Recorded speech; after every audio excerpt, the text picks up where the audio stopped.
সম্পর্ক কি আজব একটা জিনিস, তাই না? টাকা দিয়ে সম্পর্ক কিনা যায় না, সম্পর্ক মন থেকে হয় মানুষের সঙ্গে। আবার একটা জিনিস লক্ষ্য করবেন, যেই সব সম্পর্ক টাকা দেখিয়ে হয় সেই সব সম্পর্ক কিন্তু টিকে না বেশি দিন। জানি আমি খুব ভালো ভিডিও বানাই না, সুতরাং আমার ভিডিও আপনারা কেউ শেয়ার করবেন না। তো যারা একজ্যাক্টলি পছন্দ করেন আমার ভিডিওগুলো একটা শেয়ার করে দিয়েন প্লিজ। মুড়ে আসলাম, এসে একটা চা খাওয়ার জন্য একটু দোকানে বসেই দেখি এখানে আবারও দুধ চা বিক্রি হচ্ছে। দোকানটা কিন্তু একদম মুড়ের উপরে, আপনারা চাইলেই দুধ চা ট্রাই করতে পারেন। আসলে দুধ চা গুলো দেখতে কিন্তু অসম্ভব সুন্দর ছিল, ঢাল ছিল তো সরপর ছিল, আর খেতে তাহলে কেমন লাগবে ভেবে দেখেন। সত্যি বলতে আমি কিন্তু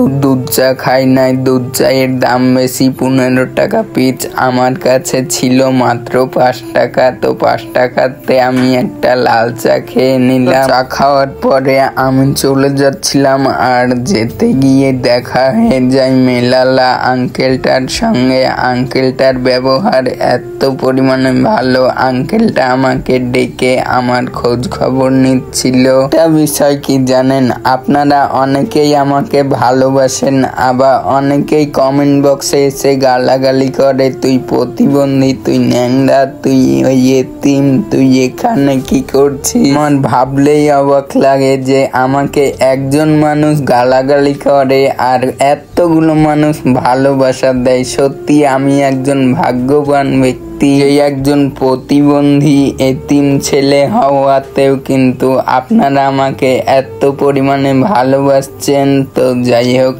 আজকে আমরা গেছিলাম একটু বেড়ানোর জন্য।